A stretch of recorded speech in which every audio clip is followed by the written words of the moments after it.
हम सभी दिल की गहराइयों से, अंतर हृदय से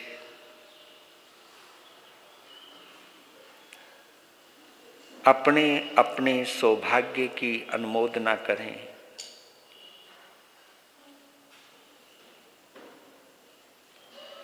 कि हमारे आयुष्य कर्म ने और साता वेदनीय कर्म ने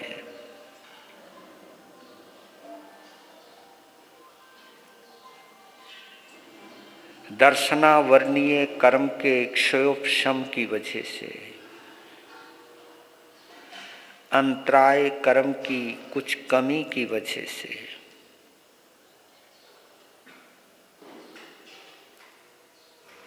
मोहनीय कर्म की कुछ घटाव की वजह से हम सभी को महावीर गाथा सुनने का और सुनाने का सौभाग्य प्राप्त हुआ है। जो जो बातें मैंने दोहराई है, इन सब बातों के बिना हम इन पलों का आनंद नहीं ले सकते थे।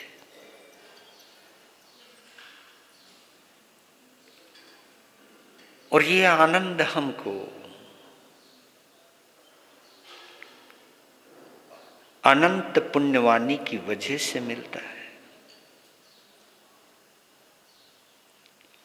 और इस पुण्यवानी को हमने किसी ना किसी जन्म में अर्जित किया होगा और आज हमको ये मौका मिल रहा है।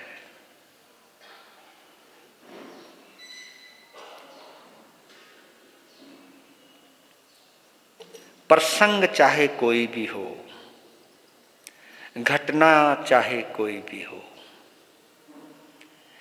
जिससे हमारा रोम रोम जुड़ जाए, वो महत्वपूर्ण हो जाता है। सुन तो रहे ही हो, लेकिन इस सुनने को और भी सुदृढ़ बनाने के लिए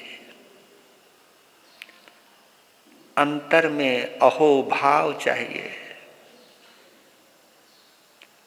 अहोभाव आत्मा से आता है, उस आत्मा से आता है जिस आत्मा को आप परमात्मा बनते हुए महसूस करोगे। प्रभु महावीर को, जैसी आत्मा प्रभु महावीर की है वैसी ही आत्मा हमारी भी है। बस उनमें और हम में एक ही फर्क है, वो कर्म मुक्त हो चुके, हम अभी कर्मबद्ध हैं।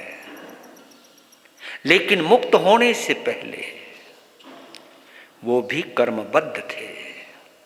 वो कर्मबद्ध होते हुए मुक्त हो सकते हैं तो हम भी हो सकते हैं। ऐसा संदेश प्रभु महावीर ने दिया है कि जो आनंद मैंने लिया है वो आनंद तुम भी ले सकते हो।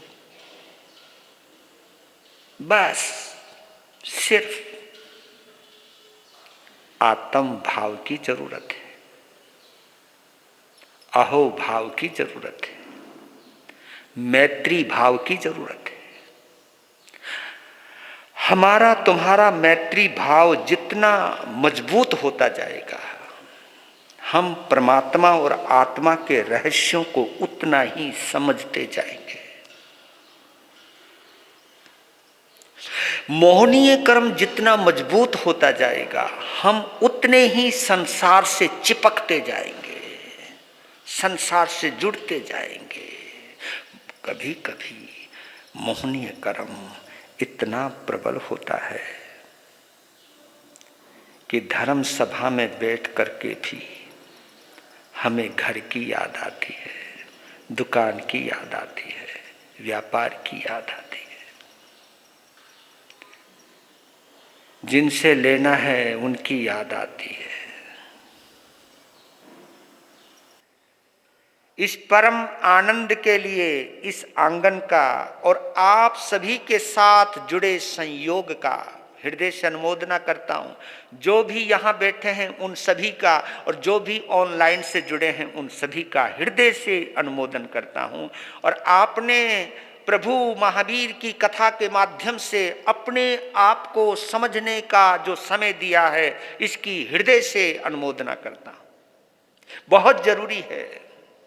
ये कथा महावीर की नहीं, ये कथा हम सभी की है। क्योंकि जिन शासन अवतारवाद को नहीं मानता, यहां कोई अवतार नहीं लेता है। जिन शासन उत्तारवाद को मानता है,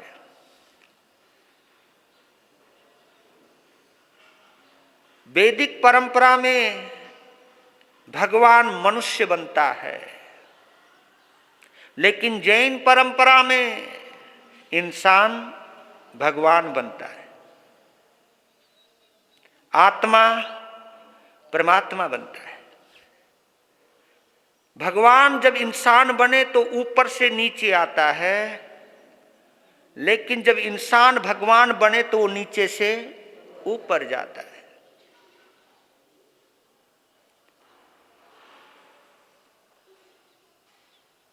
जैन शासन कहता है कि तुम अपने सुख दुख के खुद जिम्मेवार हो, और जो कर्म किए हैं उन कर्मों को भोगना ही पड़ेगा।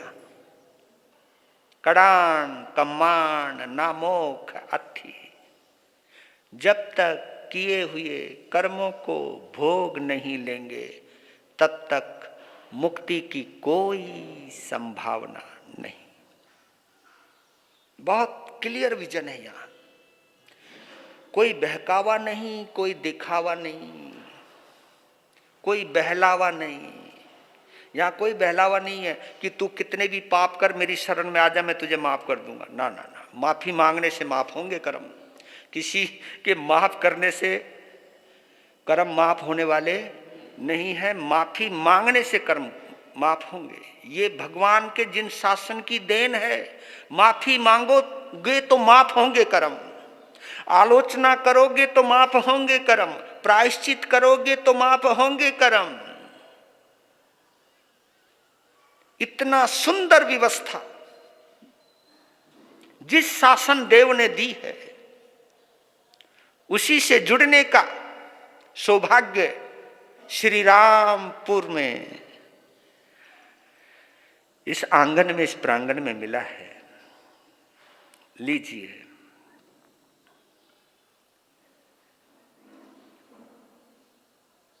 वंदन करते हैं प्रभु महावीर को गणधर सुधर्मा स्वामी की भाषा में, फिर आगे बढ़ते हैं। जय सुयानम पभवो, जय सुयानम पभवो, तिथयरानम अपछिमो जयाई, जयाई गुरु लोगानम, जयाई गुरु लोगानम, जय महपा महावीरो, जय महपा महावीरो।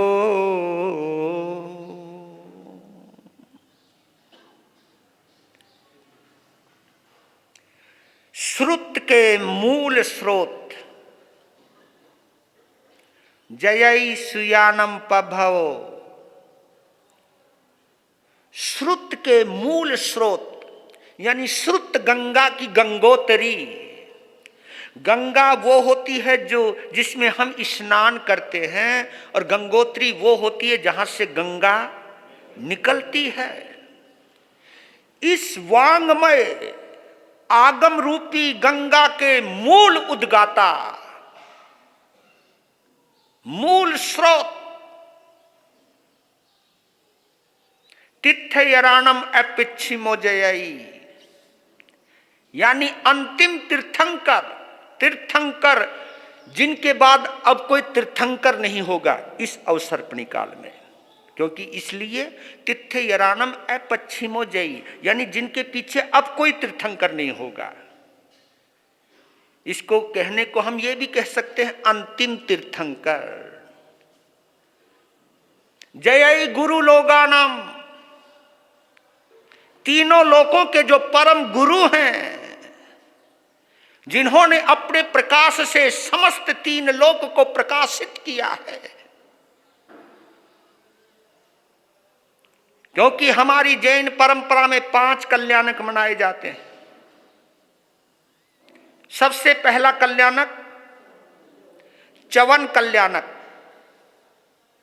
दूसरा जन्म कल्याणक, तीसरा दीक्षा कल्याणक, चौथा ज्ञान कल्याणक, पांचवा निर्वाण कल्याणक।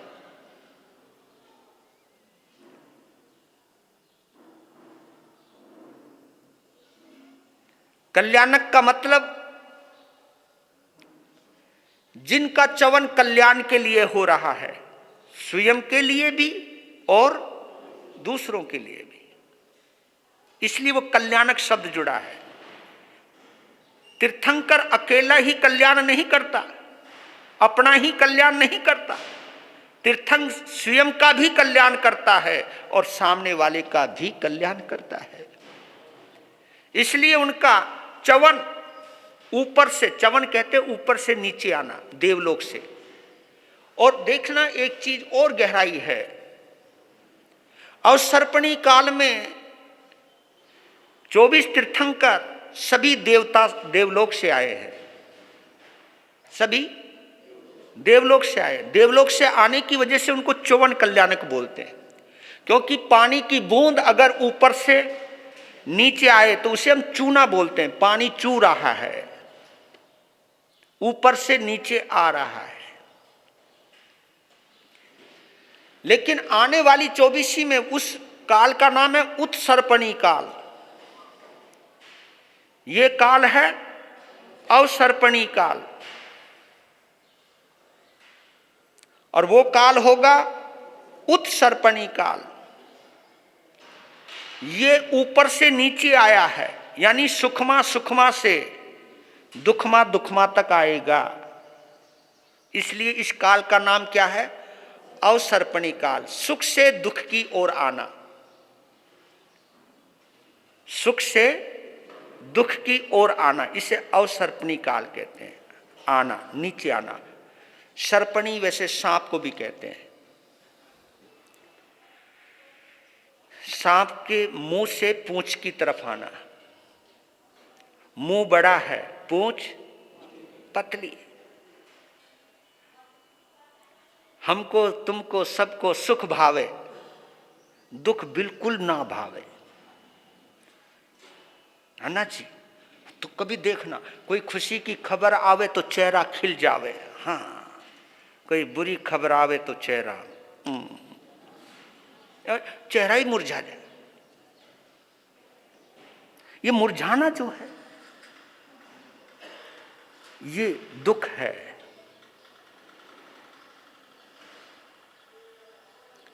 उत्सर्पणी काल का प्रारंभ पूंछ से होता है और मुंह तक जाता है, दुख से होता है सुख तक जाता है।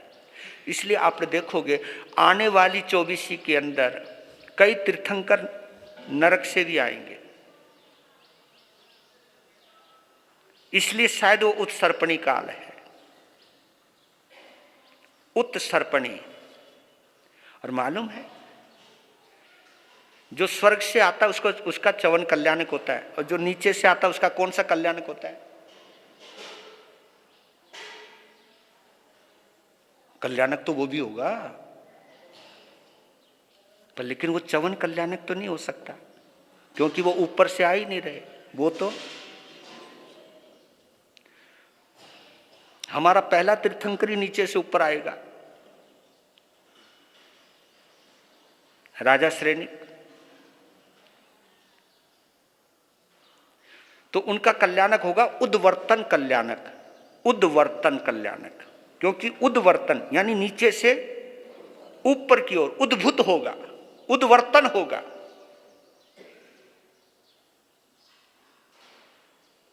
इसलिए शायद उत्सर्पणी काल में ही तीर्थंकर, सारे नहीं, कुछ तीर्थंकर नीचे से ऊपर आएंगे। तो ये जीवन की घटा है। मैं तो धन्य मानता उस नरक भूमि को भी जहां पर होने वाले तीर्थंकर विद्यमान हैं। जरूरी मत समझना कि नरक में जाने वाला तीर्थंकर नहीं बन सकता। और यह भी बड़ी विशेषता है। देखो क्या विशेषता है, चाहे वो स्वर्ग में रहें चाहे वो नरक में रहें, एक जैसी रहते। किसके आधार पर? सम्यक्त्व के आधार पर। हाँ, तभी तो मैं कहता हूं आप अपने मिथ्यात्व को और सम्यक्त्व को तुरंत चेक कर सकते हो, हम भी कर सकते हैं। साधु जीवन में कोई भी समाज या कोई भी व्यक्ति हमारे कुछ विपरीत काम करे और हमारे चेहरे पर तनाव, आंखों में लालिमा आ जाए, समझो हम मिथ्यात्वी हैं। क्या किया तुमने ये? ओ तेरा भला। चेहरा अगर लाल हो जाए, वाणी में तेजी आ जाए, आंखों में लाली आ जाए, भाई ये कोई सम्यक्त्वी का? तो हम तुरंत चेक कर सकते कि अगर एक जिसका क्रोध नाक पर ही रखा हो, तुम्हारे में भी होता होगा। छोटी सी बात हो एकदम उबल जाते हो।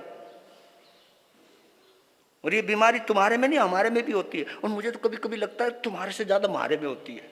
हाँ, अपन को तो खुद ही बोल ले भाई।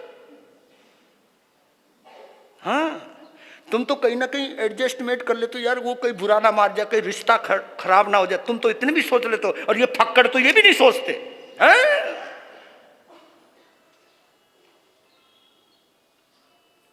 सहनशीलता के मामले में हम लोगों से तुम ज्यादा अच्छे होते हो। मैं कभी श्रावक को नीचे नहीं मानता, मैं तो तुम लोगों को बहुत ऊंचा मानता हूं। कितने आप देखो ना जरा, ये भावनाओं का खेल है। आप लोग हमें ऊपर बैठाकर तुम खुद ऊपर उठ जाते हो, और कभी कभी हम तुमको कहते हो ओए नीचे बैठ, तो मैं सोचता हूं कि मैं तुम्हें नीचे बैठाने के भाव से तो मैं खुद भी नीचे बैठ जाता हूं, मैं खुद ही नीचे गिर जाता हूं। मैं अगर आपको नीचा मानता हूं, ये क्लियर विजन बोल रहा हूं आपको, चाहे कोई भी हो, मैं अगर आपको नीचे मानता हूं तो मैं खुद नीच हूं। किसी को ऊंचा मानने से ही आप ऊंचे उठ सकते हो, किसी को गिरा पड़ा नीचा मानने से हम नीचे ही गिरते हैं। ये महावीर कहते हैं, मैं नहीं कहता। और देखो कितनी अचरज की बात है, जो मैत्री भाव में आ जाता है वो किसी को नीचे मानता ही नहीं है। मोहनीय करण से जुड़ा हुआ व्यक्ति ही किसी को नीचे किसी को ऊंचा ही मानता रहता है। नहीं नहीं नहीं, सामने वाले को नीचे खुद को ऊंचा मानता रहता है। ये मोहनीय कर्म का प्रभाव है। हम भी अपने आप को कभी कभी नीचे मान लेते हैं। मैत्री भाव की एक विशेषता है, सामने वाले को ऊंचा मानता है, खुद को नीचे मानता है। ये विनम्रता का लक्षण है। सामने वाले को ऊंचा मानता, खुद को नीचे मानता है, यानी ये कहते कि नहीं, इसकी आत्मा में अनंत गुण है, मेरे में बहुत सारी कमियां हैं। इस बात की स्वीकार करना ही तो विनम्रता है, यही तो मैत्री भाव है। मैत्री भाव में हम सामने वाले को ऊंचा मानते हैं, स्वयं को छोटा मानते हैं। मोहनीय कर्म में हम अपने आप को ऊंचा मानते हैं, सामने वाले को नीचा। बस इतने से ही तुम समझ सकते हो कि मेरे ऊपर मोहनीय कर्म का प्रभाव है या मैत्री भाव का प्रभाव है।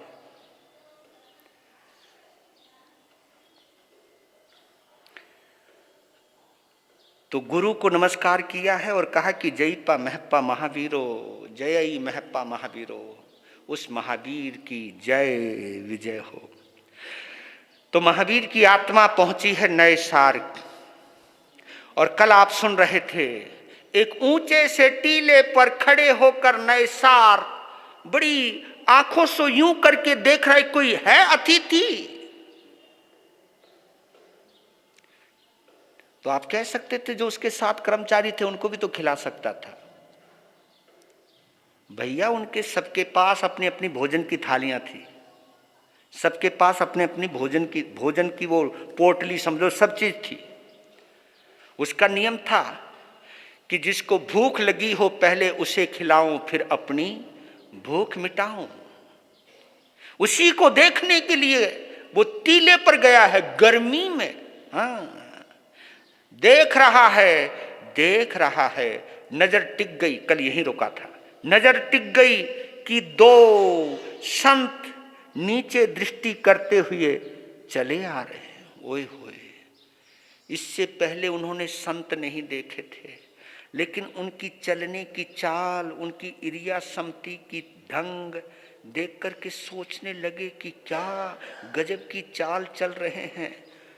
और उनको देखते ही मन में एक आह्लाद सा हुआ, आह्लाद, आनंद हुआ।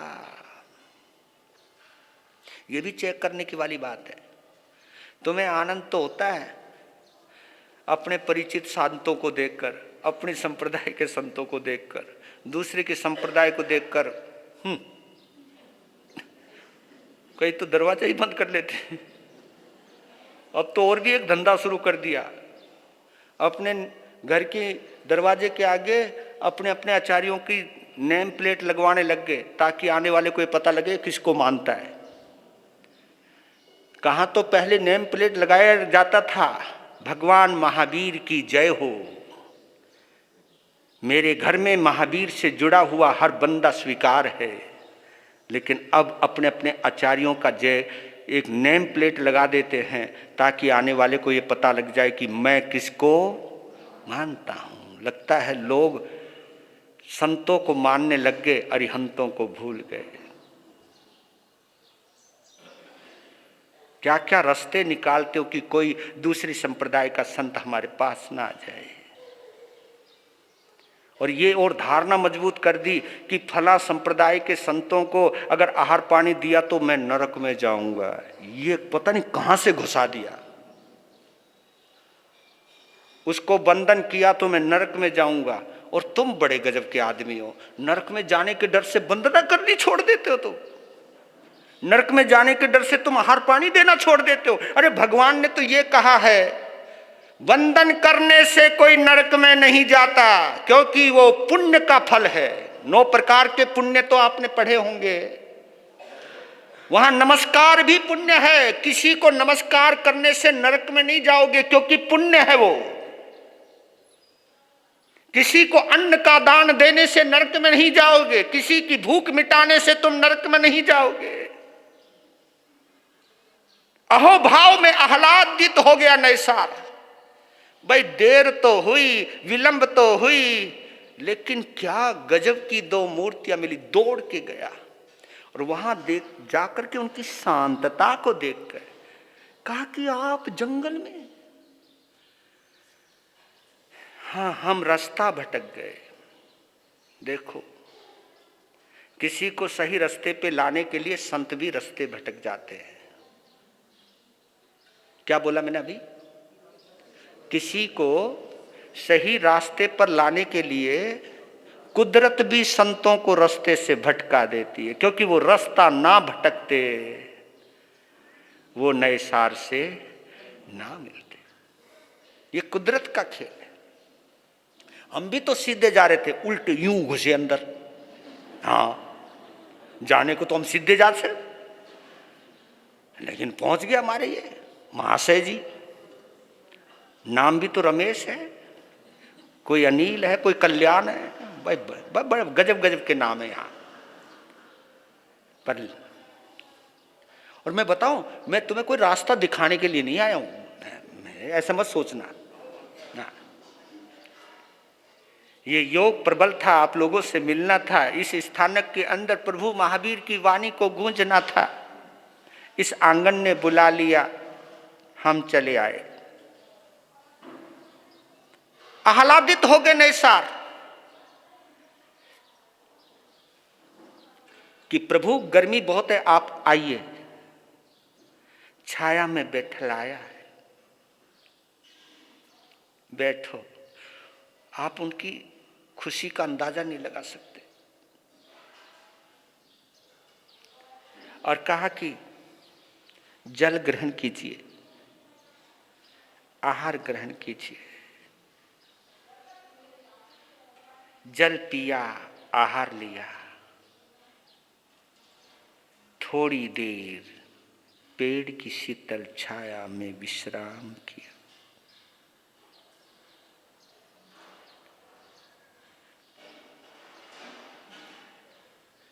आज नए सार के अंतस्तल में जो आनंद का झरना बहा है, इस आनंद को नए सार ने अभी तक की जिंदगी में कभी महसूस नहीं किया था। वो सोचने लगे कि ये आनंद आहार के दान का है या महाराज का है। बताओ किसका आनंद है ये? है? हाँ, आहार के दान का, ये संकल्प का कि जब तक मैं खिलाऊंगा नहीं तब तक मैं, हाँ। तुम्हारे में से कई है ऐसे, ये बीबियां भी इंतजार नहीं करती, उनका पहले हम खाएं यार, वो जो नहीं तो पहले एक समय था कि आप लोग इनके बिना खाती नहीं थी। उनका जी कौन मरे जी, वो गयो जमानो है। मैं ये जरूर सोचता हूँ कि आदमी को जब भूख लगे, प्यास लगे, एक भाव जरूर आओ कि कोई मेरे से ज्यादा भूखा हो तो मैं उसकी पहले भूख मिटाऊं। यही तो भावना भानी है, यही भावना आपको बहुत दूर तक ले जाएगी। यही चमत्कार, ये देखिए, अगर महावीर की कथा का अगर तुम निचोड़ निकालोगे तो सबसे पहले तो आहार है, और उसके बाद विहार है, क्योंकि रास्ता भटक गए थे, उनको जयंती नगरी में जाना था। तब कहा कि गुरुदेव आप दुनिया को रास्ता दिखाते हो, लेकिन जयंती नगरी का रास्ता मैं जानता हूं, मैं आपको रास्ता दिखाता हूं। और खुद विहार करके, उनको विहार करके लाए और उस जगह पर लेकर आए जो रास्ता सीधा जयंती नगरी को जाता था। जैसे वो जाने लगे, दोनों मुनिराज रुक गए। कहा कि इस सद्गृहस्थ ने हमारी भूख भी मिटाई, हमारी प्यास भी मिटाई, हमको रास्ता भी दिखाया, लेकिन हम इसको क्यों खाली छोड़े? काहे भाई,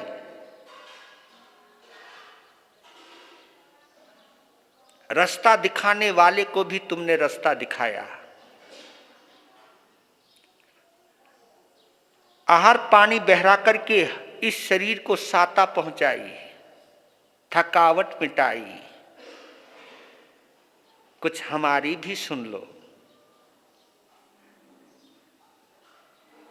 क्योंकि हम भी, आपने जो सेवा की है उसकी हम भी कुछ कीमत चुकाना चाहते हैं।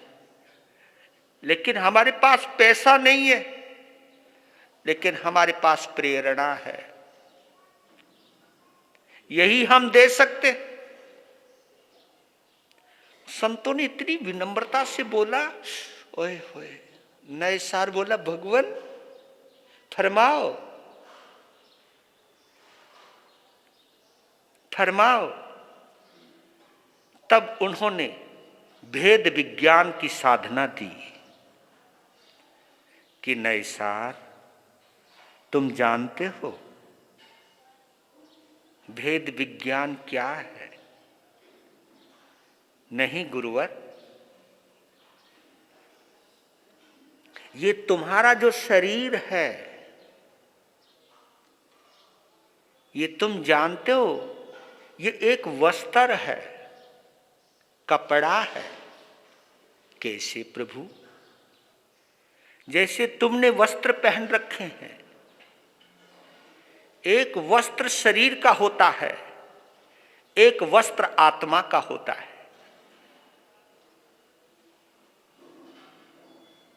शरीर का वस्त्र शरीर के अंगों को ढकता है, लेकिन आत्मा का वस्त्र आत्मा को गुप्त रखता है।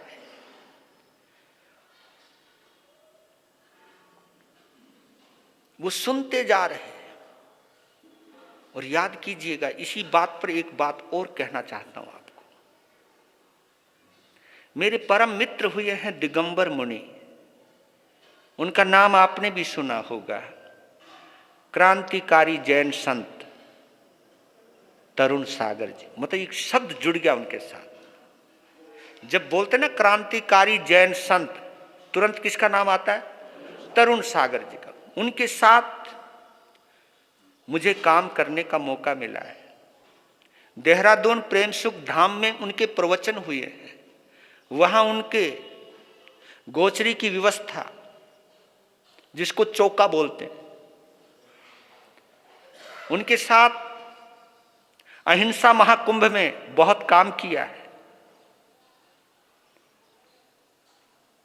हमारे निकटतम साथी रहे, घंटों वार्तालाप हुआ है।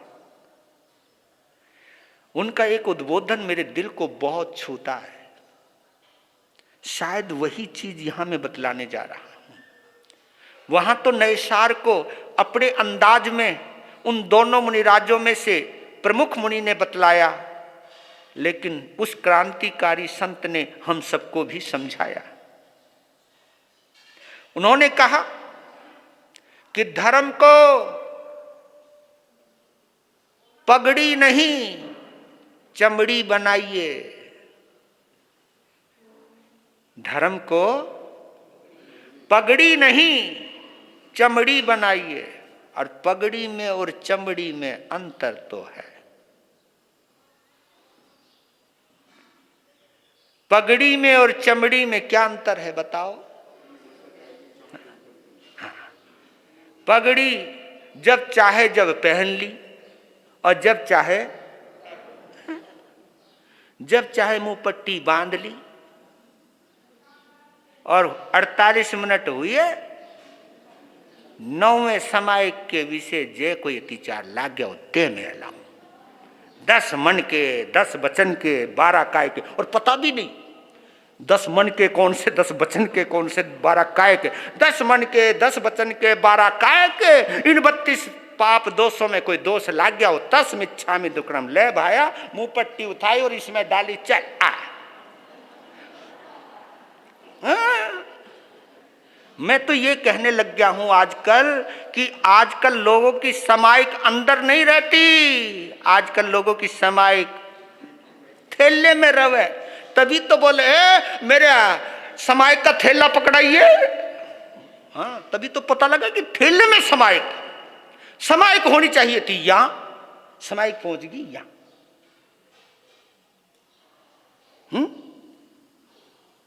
आजकल लोग थैले की समाइक करते हैं।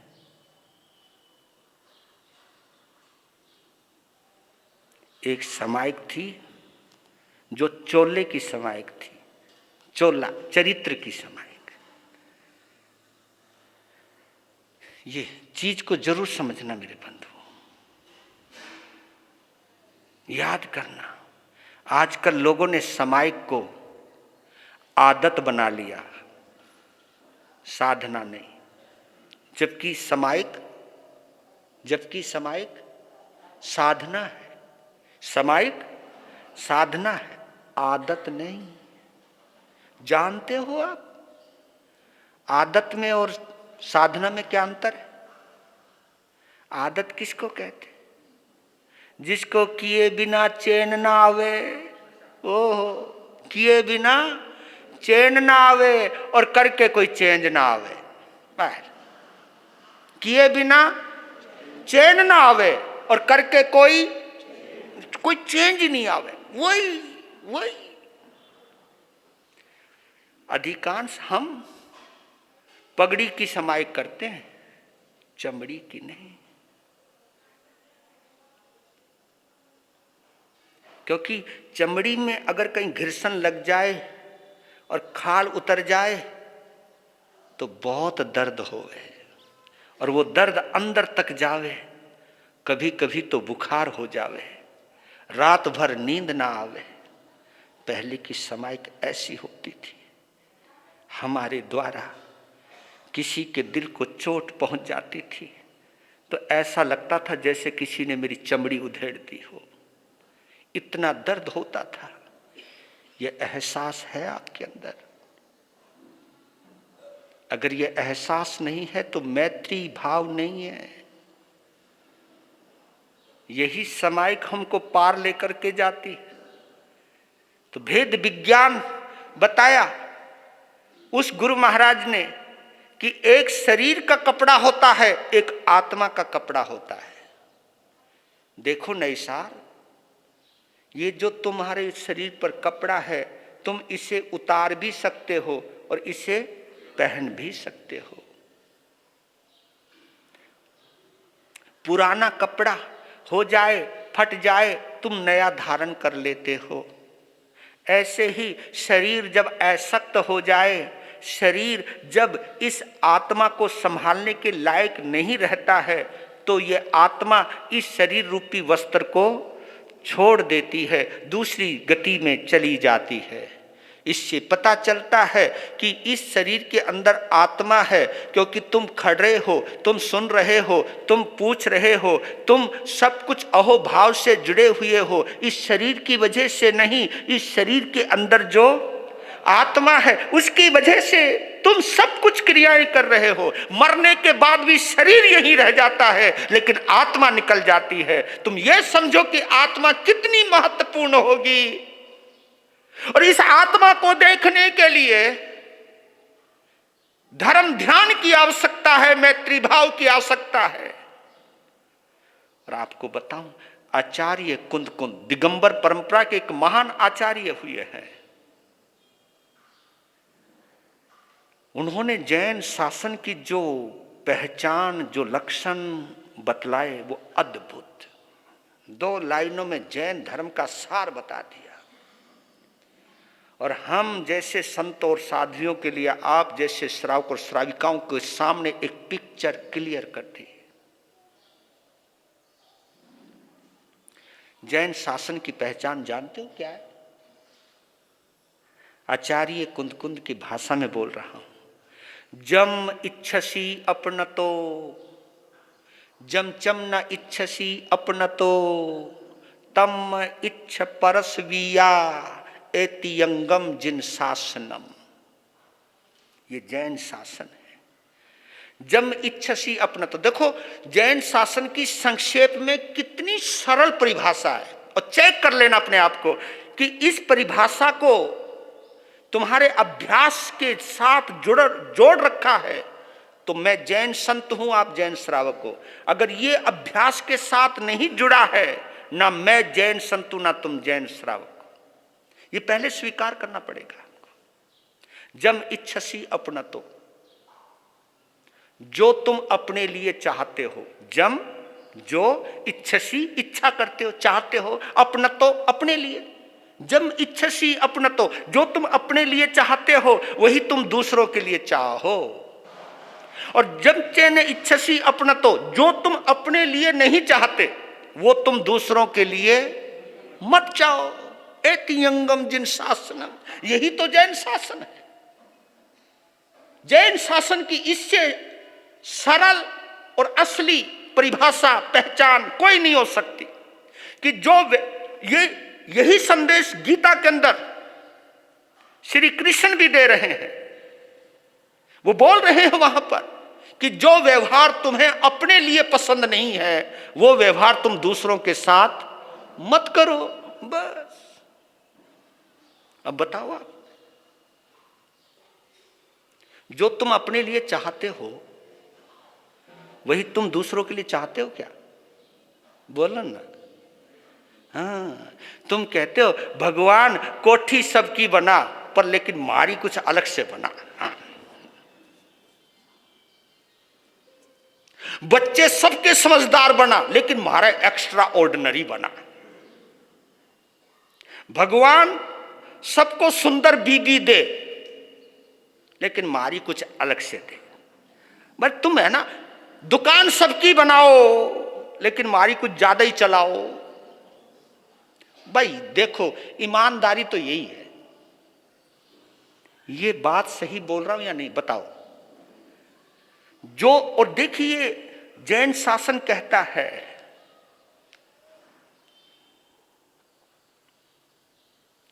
क्या गजब है।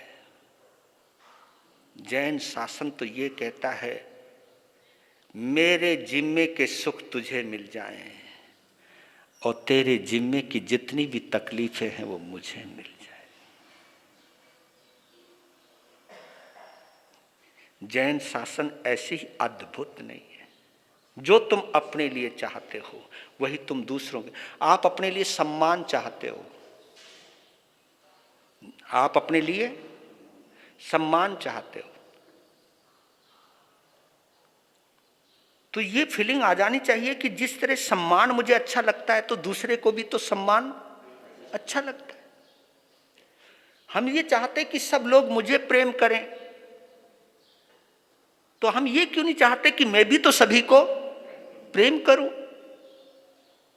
और भगवान महावीर तो 2 कदम आगे कहते कि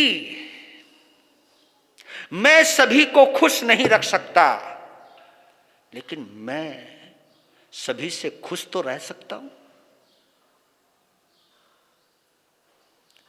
मैं सभी को जीवन तो नहीं दे सकता, लेकिन मैं किसी को ना मारूं ये तो कर सकता हूं। मैं किसी के जीवन में फूलों की सड़क नहीं बिछा सकता, लेकिन मैं किसी के लिए कांटे तो ना बिछाऊं। ये जैन शासन देता है हमको, ये सबक देता है।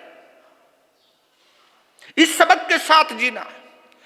वो संत मुनिराज बोलते जा रहे हैं भेद विज्ञान, कहा कि ये शरीर अलग है, एक मेक होते हुए भी शरीर अलग है, आत्मा अलग है। इसका पता कब चलता है?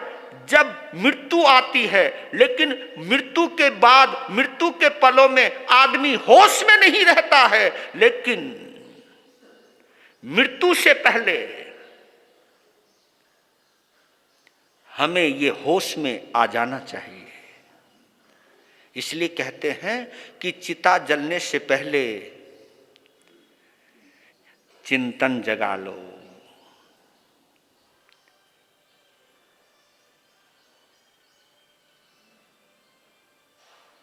आज की प्रसंग के लुधियाना से आए हुए हैं, तो मैं एक छोटा सा प्रसंग सुना देता हूं। इसी प्रसंग में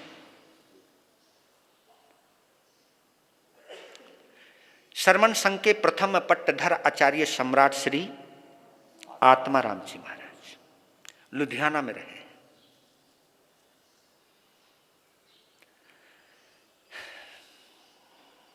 उनके शिष्य थे सबसे छोटे भोले बाबा रतन मुनि जी महाराज। उनके चरणों में मुझे एक नहीं 2-2 चतुर्मास करने का सौभाग्य प्राप्त हुआ है, 98 का और 2006 का। उनका स्वर्गवास 2010 में हुआ। वो इतने अद्भुत संत थे, इतने अद्भुत संत थे, क्योंकि आचार्य के शिष्य थे, आचार्य की सेवा की है उन्होंने। और प्रभु आत्माराम विलक्षण थे, अद्भुत थे, वो अद्भुत।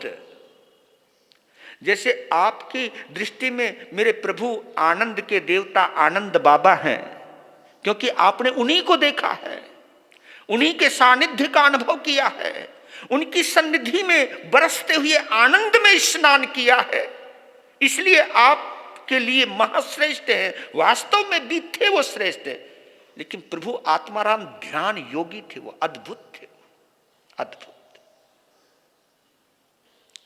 उन्होंने गले का ऑपरेशन भी बिना क्लोरोफार्म सूंघे करवाया था। डॉक्टर ने यह कहा था कि मैंने ईसा मसीह के बाद किसी को देखा है तो ये कि कोई नशा नहीं, हमें तो एक छोटा सा कांटा भी गड़ जाए तो कुछ कुछ होता है, और वहां तो शरीर काट रहे हैं लेकिन फिर भी निश्चेष्ट। क्या गजब की ध्यान साधना रही उनकी, ये भेद विज्ञान की साधना होती है। तो एक प्रधान का लड़का था, वहां के प्रधान का, तो रतन मुनि जी को बोलते थे उसको बोलना गुरुजी ने याद किया है, तो वो रोज बोलते थे कि सुनो आचार्य भगवान ने याद किया है। हाँ जी आऊंगा, मना नहीं करता था, आता ही नहीं था, मना करता नहीं था पर आता ही नहीं था, काम में लगा रहता है। वो अजी 4 महीने हो गए आया ही नहीं। पर लेकिन भोले बाबा ने भी लत पकड़ ली, जब भी मिले आचार्य भगवान ने बुला आऊंगा। तो उसने सोचा जैसे बाबा बोलता आया कर, मैं भी कह दूंगा आऊंगा, आओ ना आओ। लेकिन एक दिन पता नहीं क्या भाव जगे कि चलो आज पहुंच जाता। तो वो प्रज्ञा चक्षु थे, इतने उन्होंने चांदनी रात में इतना लेखन किया है, दिन रात लेखन किया, चांदनी रात में भी लिखा करते थे, लाइट की व्यवस्था पहले नहीं थी। तो आंखों की ज्योति चली गई थी, लेकिन उनको इतना ज्ञान था कि फला शास्त्र के फला पृष्ठ पर फला लाइन पर क्या लिखा हुआ है, ये उनको आगम के सामने रहते थे, सामने। वो ज्ञान मुनि जी महाराज और रतन मुनि जी महाराज बोल देते थे फला पृष्ठ आगम को निकालो, इस पृष्ठ से इस बात को देख लो। मतलब कितना आगम उनके अंदर थे। तो जैसे वो चढ़ते हुए ऊपर आए तो पद चाप होती है, पांव की भी आवाज होती है। उस समय कोई ट्रैफिक की आवाज होती नहीं थी, पहले तो चिड़ियाओं की भी आवाज सुनाई देती थी, अब कुछ नहीं सुनाई देता, हुर्र हुर्र यही हो गया अभी आजकल तो मतलब इतना ट्रैफिक हो गया। पहले तो कम से कम कल रहो, कभी कुछ बड़े बड़े शहरों में पहले गांव के अंदर घड़ी की टक टक टक टक की आवाज भी सुनाई देती थी, अब तो सिवाय खर्राटों के कुछ नहीं सुनाई देता, जब करे तो करे क्या, चलो छोड़ो। तो उसके बाद जैसे पदचाप, क्योंकि उस समय शांत वातावरण, कोई ट्रैफिक तो था नहीं, कदम चलनी। अरे रतन शायद वो आया है, वो गए, हाँ भगवान आए। बस जैसे ही वो आने को हुए फटाफट अपना आसन उतारा, प्रतिलेखना करी अंदाजे से, आसन नीचे बिछा लिया और हाथ जोड़ करके बोले आओ महात्यागी, आपका हार्दिक स्वागत है। क्या बोला? आओ महात्यागी, आपका हार्दिक स्वागत है। वो लड़का इतना शर्मा गया, कहा कि भगवान त्यागी महात्यागी तो आप हैं, हम तो पापी हैं। नहीं नहीं नहीं नहीं नहीं नहीं, त्यागी तो तू ही है, महात्यागी हम तो केवल, उनका एक शब्द है, हम तो केवल त्यागी हैं, तू महात्यागी। कहा कि हम महात्यागी कैसे? कहा कि देखो हमने केवल वो छोड़ा जिसे एक ना एक दिन छोड़ना था। देखो गौर करना, हमने केवल वो छोड़ा जिसको एक ना एक दिन हमको छोड़ना था। हमने नहीं छोड़ना था तो मौत ने छुड़वाना था। ये जितने भी महल मकान है, जितनी भी जमीन जायदाद है, जितनी भी दौलत है, जितनी भी शोहरत है आपकी, बताओ कब तक की मोहताज है? बताओ आप, जब तक आपकी आंख बंद नहीं हो जाती, आंख बंद सब खेल खत्म। तब वो कहते कि हमने तो केवल मौत आने से पहले उसको छोड़ा है जो मौत हमसे छुड़वाती है। इसलिए त्यागी कहलाते कि मौत आने से पहले छोड़ दिया, लेकिन छोड़ा वही है जिसको छोड़ना ही था। लेकिन बोलिया तूने तो वो छोड़ दिया। और एक गहरी बात इसके बीच में और कहते कि हमने तो वो छोड़ा है जिसे छोड़ना ही था, जिसे हम ले जा नहीं सकते थे। लेकिन भोलिया तूने तो वो छोड़ दिया जो तेरे साथ जा सकता था। धर्म साथ जा सकता है, आपका त्याग, आपकी सेवा, आपकी करुणा, आपका प्रेम, आपका दान, आपका सहयोग, आपका कर्तव्य, आपकी अंतःस्थल की सद्भावना आपके साथ जा सकती है, आपकी धर्म की भावना आपके साथ जा सकती है। कहा कि मैंने तो वो छोड़ा जो नश्वर था, जिसे छोड़ना ही था, लेकिन तूने तो ईश्वर को छोड़ दिया, तूने भगवान को छोड़ दिया जो तेरे साथ रहता है। इतना सुनते ही उस नौजवान की आंखों में आंसू आ गए। ऐसे थे वो आचार्य सम्राट कि समझाने का तरीका था ये। आप लोगों को बुलाने के लिए संदेश डालना पड़ता, आओ आओ आओ, और जहां झगड़ा हो ना, तुम बिना संदेश के पहुंच जाते हो। वह कमाल की बात है। चलो कोई बात नहीं, फिर भी आप आए, सबका धन्यवाद देता हूं। तो कहा कि ये भेद विज्ञान है, ये मृत्यु की बेला में तुम समझ नहीं पाओगे। मौत आने से पहले इस आत्मा अलग है, शरीर अलग है। और उन्होंने इस ढंग से बताया, इस ढंग से समझाया। नए सार को समझ आ गया। संत तो चले गए, वो ध्यान में बैठ गया। उस ध्यान में इतनी तल्लीनता, इतनी पवित्रता, इतनी गहराई आने लगी। वो सामने झलकने लगा कि शरीर अलग है, आत्मा अलग है। क्योंकि हमारे पास आंख है, लेकिन इस आंख से देखने वाला कोई और है। हमारे पास कान है, लेकिन सुनने वाला कोई और है। हमारे पास स्पर्श इंद्रिय है, लेकिन उस स्पर्श का अनुभव करने वाला कोई और है। हमारे पास जितने भी स्वाद हैं, जितने भी रस हैं, उन रस का अनुभव करने वाला, क्योंकि मरे हुए व्यक्ति के पास ये सब चीज रहती है, लेकिन इन सब का उपयोग करने वाला नहीं रहता है। इतनी गहराई में गया कि अंतर से निखर गया। निखरा ही नहीं, अंतर से संभल गया। नैसार का जीवन बदल गया। यह चमत्कार है किसका? आहार का और विहार का। इसलिए मैं आपको एक शब्द और बोलता हूं, संतों के पास बैठकर 2 घंटे गप मारने की बजाय, गौर करना मेरे इन शब्दों के ऊपर मैं क्या बोलने जा रहा हूं, कि किसी साधु के पास 2 घंटे बैठकर बातें करने की बजाय 2 कदम साथ चल लिया करो। क्योंकि 2 कदम साथ चलने वाला अंदर तक पहुंच जाता है। गप्पे मारने वाला कान तक रहता है, बंदा गायब, कान से भी गायब। लेकिन जो साथ चलता है, जो सुबह सुबह की गोचरी की दलाली करते हैं ना, ये साधु कभी नहीं भूल सकते उनको। हाँ, जो वक्त पर काम आते ना, उनको कोई नहीं भूलता है।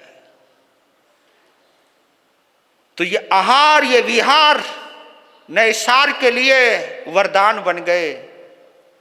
जीवन बदल गया। इतनी पवित्र, घर नहीं छोड़ा, परिवार नहीं छोड़ा, व्यवहार बदल गया, आचार बदल गया। और उसमें इतनी पवित्रता आ गई, इतनी गहराई आ गई, इतनी गहराई आई कि मृत्यु की बेला में सो धर्म देवलोक तक पहुंच गया। यह है करिश्मा। क्योंकि आप जितने भाव ऊंचे होंगे आपके, सच कहता हूं, जितने भाव ऊंचे होंगे आपको उतनी ही उच्च गति मिलने वाली है। और आपके भाव जितने नीचे होंगे उतनी ही नीचे गति मिलने वाली है। चाहे कोई मांस खमनधारी साधु हो, चाहे कोई श्रावक श्राविका हो, अगर भाव गिरेंगे गति गिरेगी, भाव उठेंगे गति उठेगी। सदगति में जाना है, अच्छे विचार, अच्छे भाव लाइए। दुर्गति में जाना है, बुरे विचार लाइए। सो धर्म में पहुंच गए। सो धर्म देवलोक, वहां का आनंद लिया, अपना समय गुजारा। लेकिन कमाल हो गया, जहां जहां संकित को छुआ था, क्योंकि जो आत्मा और शरीर के भेद विज्ञान को समझ जाता है, कितनी गहराई है, कितनी गहराई है। ये भेद विज्ञान आत्मा से जुड़ने के बाद आता है, और आत्मा से जुड़ने के बाद एक भेद विज्ञान का खेल और होता है कि भेद भाव मिट जाता है। फिर रिपीट कर रहा हूं, क्या बोला मैंने? भेद विज्ञान का सबसे बड़ा फल होता है कि भेदभाव मिट जाता है। ये भेद विज्ञान है, क्योंकि इसे पता चल जाता है शरीर अलग अलग तरीके के हो सकते हैं, लेकिन आत्मा तो दीपक लोहे का हो सकता है, मिट्टी का हो सकता है, सोने का हो सकता है, चांदी का हो सकता है, तांबे का हो सकता है, पीतल का हो सकता है, लेकिन ज्योत तो एक, ज्योत एक ही है।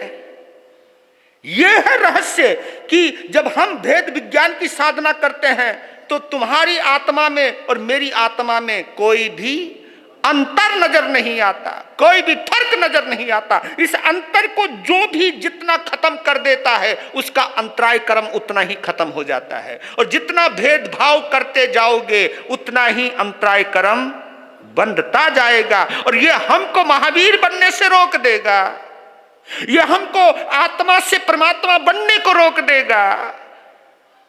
इसलिए कहता हूं कि तुम किस गलतफहमी में जी रहे हो मेरे बंधुओं, इस भेदभाव को मिटा दो, समभाव में बेशक ना आओ, सद्भाव में ही आ जाओ।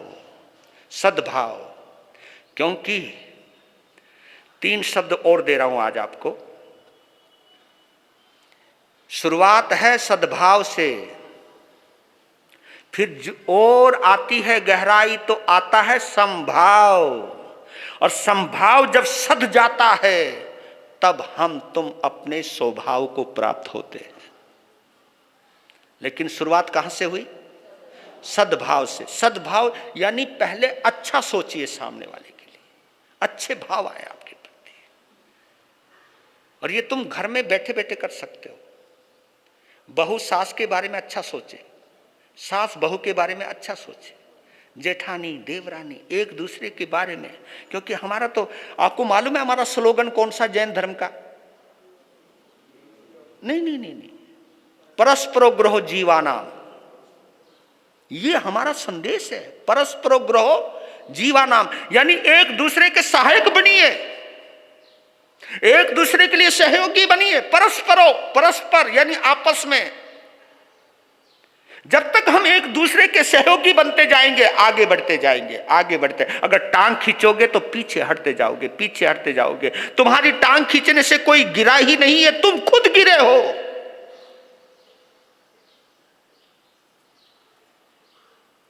इसलिए कहता हूं कि महावीर की कथा आपके हृदय तक पहुंचनी चाहिए। 100 धर्म कल्प की यात्रा पूर्ण करके मालूम है नैसार के भव को, नैसार की आत्मा को क्या करिश्मा मिला। 100 धर्म देवलोक के बाद मालूम है उनको कौन सा आंगन मिला? भगवान ऋषभ देव का आंगन मिला। किनका? भगवान ऋषभ देव का। ये चमत्कार है। आय हाय हाय।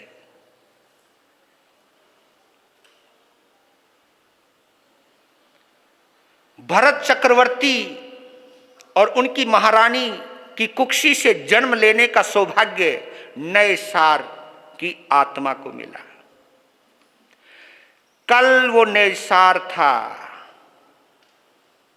कल वो नैसार था, अतीत का नैसार था। फिर नहीं, परसों का नैसार था, कल का वो देव था, आज का वो, ये ज्यादा अच्छा रहेगा। क्योंकि अब तीसरे भाव में तो 3 चीजें आ जाएंगी, परसों, कल और आज। परसों वो नैसार था, कल वो देव था, आज वो भगवान ऋषभ देव के आंगन का चिराग था, उनका पौत्र था। पौत्र नाम उनका मरीचि कुमार। और मरीचि का मतलब जानते हो आप?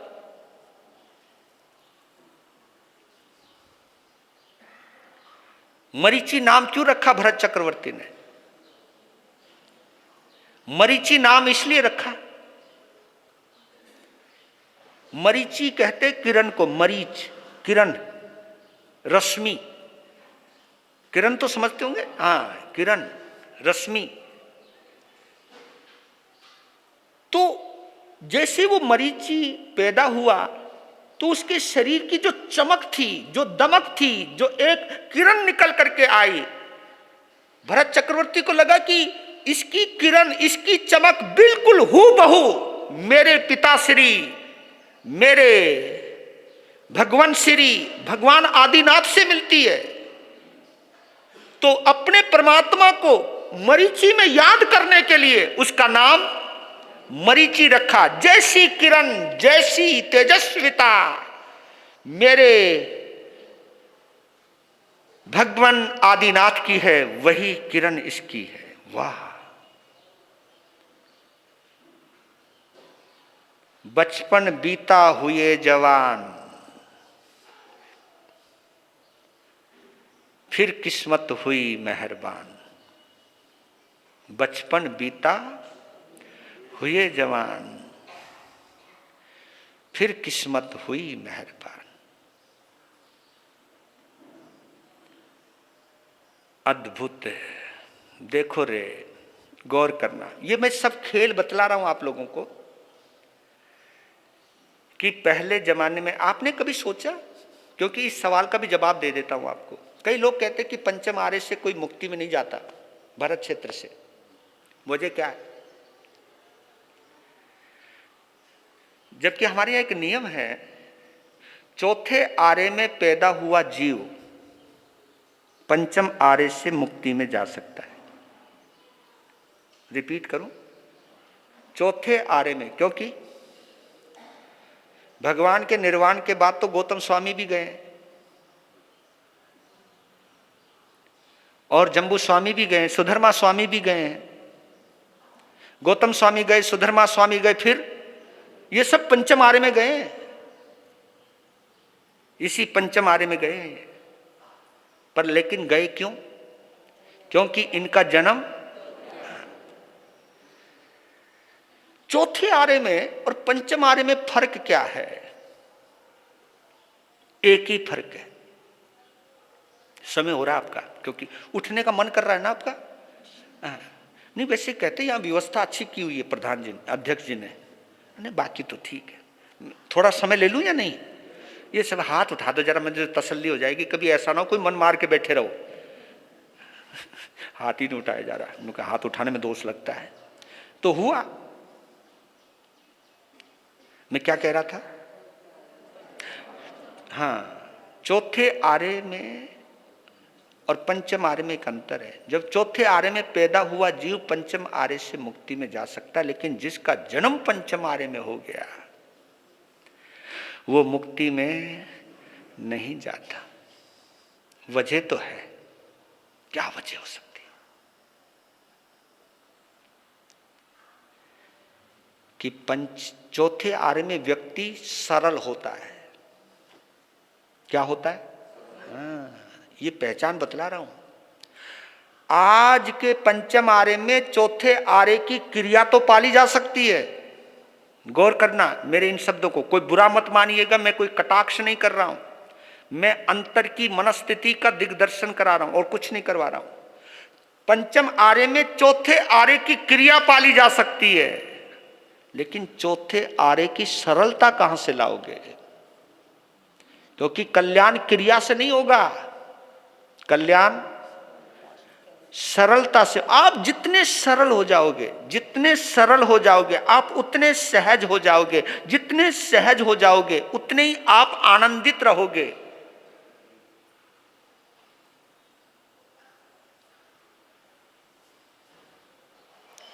तो यही एक अंतर है और कोई अंतर नहीं है। पंचम आर्य में व्यक्ति बहुत चालाक हो जाता है। मैंने सुना है कि सतयुग में, अब वो 4 युग में बतला देता हूं, कहते कि सतयुग में मंत्रों से काम हो जाता था, मंत्रों से। हाँ, मंत्र यानी आदमी इतना मन का सरल होता था, जो भी आवश्यकता होती थी वो पूर्ति हो जाती थी। हाँ, वो सतयुग कहलाता था। पहले भगवान आदिनाथ से पहले सब कल्प वृक्षों से ही तो चलता था सब कुछ। वो जाता था जिसको जो चाहिए था, 10 प्रकार के कल्प वृक्षों से जीवन की सभी आवश्यकताएं। हाँ, और याद रख लेना, आवश्यकताएं तो पूरी हो सकती है लेकिन इच्छाएं पूरी नहीं हो सकती। जरूरतें तो पूरी हो सकती हैं लेकिन ख्वाहिशें पूरी नहीं हो सकती। कहते कि जरूरतें तो फकीरों की भी पूरी हो जाती है, जरूरतें तो फकीरों की भी पूरी हो जाती है और ख्वाहिशें तो बादशाहों की भी अधूरी रह जाती है। ख्वाहिशें तो बादशाहों की भी अधूरी रह जाती है। तो कहते कि सतयुग में मंत्रों से काम चलता था, मन में आया पूरा हो जाता था, क्योंकि उनका मन इतना बड़ा होता ही नहीं था, जो जरूरत थी वो बस पूरा। फिर त्रेता युग आया जी। त्रेता युग में मंत्रों ने काम करना कर दिया बंद। फिर काम होने लगा यंत्रों से। हाँ, यंत्र, मंत्र में और यंत्र में अंतर क्या है? अब उन मंत्रों को यंत्र में बदल दिया। यंत्र तो समझते होंगे, जैसे 65 यंत्र, मंत्रों, और ये जो भी आना पूर्वी है, 1 2 3 4 5, 1 नमो रिहंतानम, नमो सिद्धानम, नमो आर्यानम, नमो वैज्ञानम, ये मंत्रों को अक्षर दे दिए और उनको एक कोष्टक में बंद कर दिया, तो ये क्या बन गए? यंत्र बन गए। हाँ, ये यंत्र है। त्रेता युग में यंत्रों से काम होता था। मंत्रों को, उनकी संख्याओं को जोड़ा और उनका अंक निकाला, उस अंक को फिट किया और उसको किसी ताड़ पत्र पर, किसी पत्र पर लिख दिया और तुम्हें दे दिया, हो गया काम, है ना। और कहते कि द्वापर युग में यंत्रों ने भी काम करना बंद कर दिया जी। फिर आ गया द्वापर युग। मंत्रों ने काम करना बंद किया सतयुग के बाद। त्रेता युग में यंत्रों ने काम करना बंद कर दिया। अब आ गया द्वापर युग, उसमें तंत्रों ने काम करना शुरू किया। तंत्र, तंत्र जानते हो आप? हाँ, वो तंत्र, वो 2-4 मिर्ची यहाँ लगाई, बीच में नींबू घुसेड़ा और फिर वो धागे में वो टांग दी दुकान के आगे। मैं बोला भाई ये क्यों? उन्होंने जी नजर नहीं लगती। नजर बट्टू है ये, नजर बट्टू, ये नजर को अपने में खींच लेता है। और कईयों की तो इतनी गंदी नजर होती है तो बेचारा नींबू सूख जावे। अबे इतनी बड़ी धूप में पड़ा हुआ बेचारा नींबू किसी की नजर से सूखे ना सूखे वैसे ही सूख जाएगा। पर लेकिन आदमी ने बना दिए। कई लोग तो इतने गजब के होते हैं कि कोई बीमार हो जाए और कुछ तांत्रिक बोल देते हैं, ऐसा करो, सतनाजा ले आपस में मिलाओ और उस आदमी के ऊपर घुमाओ और चौराहे पे दे मारो। न कहे फिर क्या होगा? क्योंकि जो भी उस अनाज के ऊपर से जाएगा उसकी बीमारी उसके पास है। भाई कमाल कर रहे हो तुम लोग। एक बार तो गौशाला में एक श्रावक 5 किलो दाल, 5 किलो कुछ, 5 किलो कुछ, 5 किलो कुछ, और पता नहीं इतनी सारी, और केवल लाया 5 किलो। और फिर लास्ट में हल्दी लाया 50 ग्राम। अरे मैं बोली ये क्या कर रहा है? गुरु महाराज दान करना है। दान करना किसको? गाय को। किस लिए? मेरी घरवाली बहुत बीमार है। उन्होंने कहा फिर इसका घरवाली का क्या लेना देना? उन्होंने कहा जी एक ने बताया, पंडित ने, उन्होंने कहा इन सबको मिला और गाय को खिला, गाय बीमार घरवाली सही हो जाएगी। मतलब तुम अपनी घरवाली के चक्कर में गाय को बीमार करना चाहते हो? भाई ये कौन सा धर्म है भाई? मुझे आज तक नहीं समझ में आया कि आदमी कहां से कहां गिर जाता है। तंत्रों से काम होने लगा जी। अब कलयुग में ना मंत्रों से काम होवे, ना यंत्रों से काम होवे, ना तंत्रों से काम होवे। मालूम है कलयुग में षड्यंत्रों से काम होता है। हाँ, ये षड्यंत्र और घुस गया यहाँ पर। ये कलयुग की पहचान है। षड्यंत्र, आज आदमी आदमी को गिराने के लिए आदमी षड्यंत्र रच रहा है, लेकिन समायक जरूर कर रहा है। कितने भी षड्यंत्र करो पर समायक नहीं छोड़ता। मैं कहता हूं कि पहले षड्यंत्र छोड़, फिर समायक कर, फिर ले समायक का आनंद। यह हमें सोचना ही होगा। क्यों? हमारे जीवन में बहुत धर्म ध्यान बढ़ता जा रहा है, लेकिन षड्यंत्र भी तो उतने ही बढ़ते जा रहे हैं, हमारी सरलता उतनी ही घटती जा रही है। यह सोचना ही होगा मेरे बंधुओं, ऑनलाइन जो भी सुन रहा है वो भी, और जो आप लोग सुन रहे हैं, कि हमें यह देखना है कि हमने किसी के जीवन को बर्बाद करने के लिए षड्यंत्र तो नहीं रचा। अगर रचा है तो रमणीक मुनि भी क्यों ना हो, वो भी नरक में जाएगा, मैं भी नरक में जाऊंगा। अगर मैंने किसी के साथ षड्यंत्र रचा है तो मुझे भी बचा नहीं सकता, क्योंकि षड्यंत्र कभी मैत्री भाव में, बोलो, मैत्री भाव में कभी षड्यंत्र रचे जाते, मोहनीय कर्म के प्रभाव में रचे जाते हैं।